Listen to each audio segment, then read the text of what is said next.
రామరాజునైతే పోలీసులు స్టేషన్‌కి తీసుకెళ్ళేసరికి అక్కడ భద్రావతి కూర్చొని కనిపిస్తుందనమాట. ఇక భద్రావతిని చూడగానే రామరాజు అయితే షాక్ అయిపోతాడు. కోపంగా తన వైపు చూసి భద్రావతి అయితే కాలు మీద కాలేసుకొని అలాగే ఈగోతో ఉంటుందనమాట. ఇక రామరాజుని పోలీసులు అయితే లాకప్‌లో పడేస్తారు. ఇక అది చూసిన భద్రావతి అయితే నా పగకి ప్రతీకారానికి ఈరోజు పట్టాభిషేకం జరిగిందిరా! నువ్వు అవమానంతో చచ్చిపోవడానికి ఇది మొదటి మెట్టు. చివరి మెట్టు ఎంత భయంకరంగా ఉంటుందో నీ ఊహకే వదిలేస్తున్నా అని చెప్పేసి అంటూ ఉంటుందన్నమాట. ఇక రామరాజు ఫ్యామిలీ మొత్తం పోలీస్ స్టేషన్కి అయితే వస్తారు. ఇక రామరాజుని అయితే స్టేషన్లో చూడగానే వేదవతి అయితే బోర్న ఏడుస్తూ ఉంటుందన్నమాట. నానా నానా అంటూ కొడుకులందరూ తండ్రి దగ్గరికి వెళ్లడంతో పోలీసులు అయితే వెళ్ళకండి అని చెప్పేసి వాళ్ళని అయితే ఆపుతారు. ఇంతలోనే ధీరజ్ ప్రేమలు కూడా వస్తారనమాట. ఇక ధీరజ్ అయితే తండ్రిని లాకప్లో చూసి ఒక్కసారిగా షాక్ అయిపోయి బాగా ఏడుస్తూ ఉంటాడు. ఇక వేదవతి అయితే ఎస్ఐ ముందు కూర్చున్న భద్రావతిని చూసి, ఇదంతా నువ్వు చేసిన కుట్రేనా? దేవుడు లాంటి మా ఆయన్ని అరెస్ట్ చేయిస్తావా? నువ్వు అసలు మనిషివేనా అని చెప్పేసి అంటూ ఉంటుందన్నమాట. ఇంక ఎంతలోనే ఎస్ఐ, ఏయ్ ఇది పోలీస్ స్టేషన్, అరుస్తున్నారేంటి, నోరు మూసుకొని బయటికి పోండి అని చెప్పేసి అంటాడనమాట. ఇక ధీరజ్ అయితే మా నాన్న ఎందుకు అరెస్ట్ చేశారని చెప్పేసి గట్టిగా అడుగుతూ ఉంటాడు ఆ ఎస్ఐని. ఇక వెంటనే పోలీస్ అయితే నగల దొంగతనం చేశాడు, భద్రావతి మేనకోడలు గారి నగలు కాజేశాడు, ఆ నగల కోసం భద్రావతి కంప్లైంట్ చేశారు, అందుకే అరెస్ట్ చేసాం, ఇక న్యూసెన్స్ చేయకుండా పోండి అని చెప్పేసి అంటాడనమాట ఎస్ఐ. ఇక ఇంతలోనే ప్రేమ, సార్ ఆ నగలను తీసుకువెళ్ళింది నేను, వాటిని మా మావయ్య గారికి ఏ సంబంధం లేదని చెప్పేసి అంటూ ఉంటుందన్నమాట. ఇక ఎస్ఐ అయితే ఆ నగలు ఎవరు తీసుకువెళ్ళారో ఎక్కడున్నాయో అన్నీ సిఐ గారు తేల్చుతారులే అని చెప్పేసి అంటాడనమాట.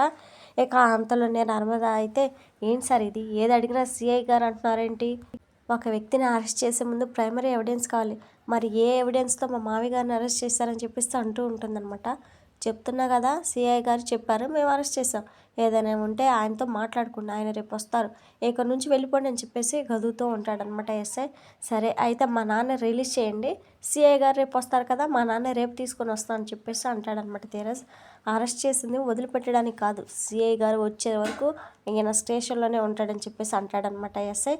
ఇక వేదవతి అయితే, ఏ తప్పు చేయని మా ఆయన్ని సెల్లో ఉంచడం దారుణం సార్, మా ఆయన్ని విడుదల చేయండి అని చెప్పేసి ఏడుస్తూ ఉంటుందన్నమాట. ఇక ఎస్ఐ అయితే, నేరస్తుడిని వదిలిపెట్టడం అంత ఈజీ కాదని చెప్పేసి అంటూ ఉంటాడు. ఇక ఆ మాటతో ధీరజ్ అయితే, నేరస్తుడు మా నాన్న కాదు సార్, నేను, ఆ నగల్ని నేనే తీసుకున్నా, మా నాన్న రిలీజ్ చేసి నన్ను అరెస్ట్ చేయండి అని చెప్పేసి అంటూ ఉంటాడనమాట. ఇక ఆ మాట విన్న రామరాజు అయితే, అవసరం లేదు సార్, నేనే నేరస్తుడిని అని చెప్పేసి అంటాడనమాట.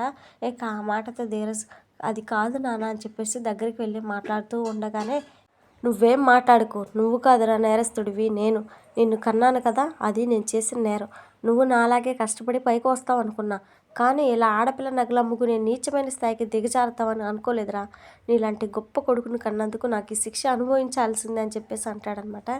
ఇక ఆ మాటతో ధీరజ్ ఒక్కసారిగా కుప్ప కూలిపోతాడు. ఇక ప్రేమ వైపు అయితే కోపంగా చూస్తూ ఉంటాడనమాట. ఇక ప్రేమ అయితే, మావయ్య అసలు ఏం జరిగిందంటే అని చెప్పేసి చెప్పబోతూ ఉండగానే ఇక రామరాజు అయితే, నువ్వేం చెప్పకు, మీ ఇద్దరి మధ్యలో ఏముందో నాకు తెలియదు, నీ నగలు వాడు తీసుకోవడం క్షమించరాని తప్పు, వాడు నాన్న అని పిలుస్తుంటే అరెస్ట్ కంటే పెద్ద శిక్షలా అనిపిస్తుంది, నీలాంటి నమ్మక ద్రోహి నా కడుపులో పుట్టినందుకు నన్ను జైలుకి పంపడం కంటే ఉరిశిక్ష వేస్తే బాగుండేది, ఎందుకంటే నీలాంటి కొడుకుల్ని గుడ్డిగా నమ్మకూడదని, నాలాంటి తండ్రులకు కనువిప్పుగా అవుతుందని చెప్పేసి రామరాజు అయితే అంటాడనమాట. ఇక ధీరజ్ అయితే జరిగిన నిజం చెప్పకుండా, మీరు ధర్మరాజు లాంటి వారు నాన్న, తలెత్తుకునే ఉండాలి, మీలాంటి ఉన్నతమైన వ్యక్తికి ఇలాంటి పరిస్థితి రాకూడదు నాన్న అని చెప్పేసి అంటూ ఉండగానే వేదవతి అలానే చూస్తూ ఉంటుంది కానీ అస్సలు నిజం మాత్రం అస్సలు చెప్పదనమాట. ఇక రామరాజు అయితే కోపంతో, చంపేశావురా, నన్ను పూర్తిగా చంపేశావు, పెళ్లి చేసుకుని సగం చంపేశావు, ఈరోజు పోలీస్ స్టేషన్ మెట్లు ఎక్కించి పూర్తిగా చంపేశావు అని చెప్పేసి ఏడుస్తూ ఉంటాడనమాట. ఇక వేదవతి అయితే, అది కాదండి జరిగింది ఇది అని చెప్పేసి అసలు నిజం చెప్పకుండా, మా ఆయన్ని విడుదల చేయండి, దండం పెట్టి వేడుకుంటాను అని చెప్పేసి పోలీస్కి అయితే దండం పెడుతూ ఉంటుంది అనమాట. అతనేమో ఇంకా అతన్నైతే పో మా అవతల పో అని చెప్పేసి అంటూ ఉంటాడు. ఇక తర్వాత అయితే ఇక అందరిని అయితే పోలీస్ స్టేషన్ నుంచి బయటికి పంపిస్తారనమాట. మీ గోల మేము తట్టుకోలేమని చెప్పేసి. ఇక స్టేషన్ బయటకు వచ్చిన వేదవతి అయితే ఇక అక్కడ భద్రావతి దగ్గరికి వెళ్ళి, ఇప్పటి వరకు నేను మా అక్కకి జీవితాంతం బాధను మిగిల్చాననే బాధ ఉండేది, ఆ బాధతో ఎన్నిసార్లు ఏడ్చానో నాకే తెలియదు, కానీ నాకు మొదటిసారి నీపై అసహ్యం కలుగుతుంది, చిచి, చెల్లెలని చెప్పకుండా వెళ్ళి పెళ్లి చేసుకున్నందుకు నీకు నాపై కోపం, బాధ, ద్వేషం మాత్రమే ఉందనుకున్నా, కానీ ఎంత పగ ప్రతీకారం ఉందనుకోలేదు, ఏం సాధిస్తావు, మా కుటుంబాన్ని ఏం సాధిస్తావు నువ్వు? 20 లక్షల నగలు నీకు పెద్ద విషయమా? ఆ నగలను అడ్డు పెట్టుకొని మా ఆయన్ని అరెస్ట్ చేయిస్తావా?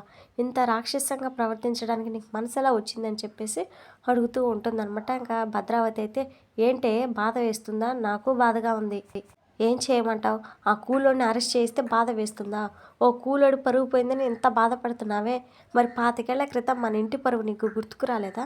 నువ్వు పనోడితో లేచిపోతే జమీందారు అయిన మా నాన్న పరువు ఏమైపోతుందని నేను ఆ రోజు నీకు గుర్తు రాలేదా? నీ కారణంగా మా నాన్న ప్రాణాలు పోయాయి. దానికి నేను ఎంత ఏడ్చాను. నా చెల్లెల్ని నా గుండె చప్పుడు అనుకున్నా. కానీ నువ్వు ఈ అక్క ప్రేమకు నమ్మక ద్రోహం చేశావే. మన ఇంటి పరువు తీసావు. అందరినీ కన్నీళ్లలో ముంచావు. అలాంటి నీకు కన్నీళ్ళ గురించి మాట్లాడే అర్హత లేదు. ఆ రోజు నువ్వు లేచిపోయి వెళ్ళినప్పుడు ఆ బాధను గుండెల్లోనే పెట్టుకున్నా. 25 ఏళ్లుగా కన్నీళ్లతో రగిలిపోతున్నా. అలాంటిది ఇప్పుడు నీ కొడుకు దాన్ని రెట్టింపు చేశాడు. నా మేనకోడలి కోసం నేను ఏదైనా చేస్తాను, ఎంత దూరమైనా వెళ్తానని చెప్పేసి ఇక వేదవతి అయితే శబ్దం చేస్తుందనమాట. ఇక స్టేషన్ దగ్గరే రామరాజు ఫ్యామిలీ అందరూ పడిగాపులు కాస్తూ ఉంటారు. ఇక భద్రావతి దెబ్బకైతే రామరాజు అయితే ఇంకా అతని కుటుంబం అందరూ ఇక ఏడుస్తూ ఉంటారనమాట. ఇది ఫ్రెండ్స్ ఇవాల్టి వీడియో. ఇక ముందు ముందు ఏం జరుగుతుంది ఏంటి అనేది మిస్ అవ్వకుండా తెలుసుకోవాలనుకుంటే మన ఛానల్ని వెంటనే సబ్స్క్రైబ్ చేసి పక్కనే ఉన్న బెల్ బటన్ని క్లిక్ చేయండి. Thank you friends.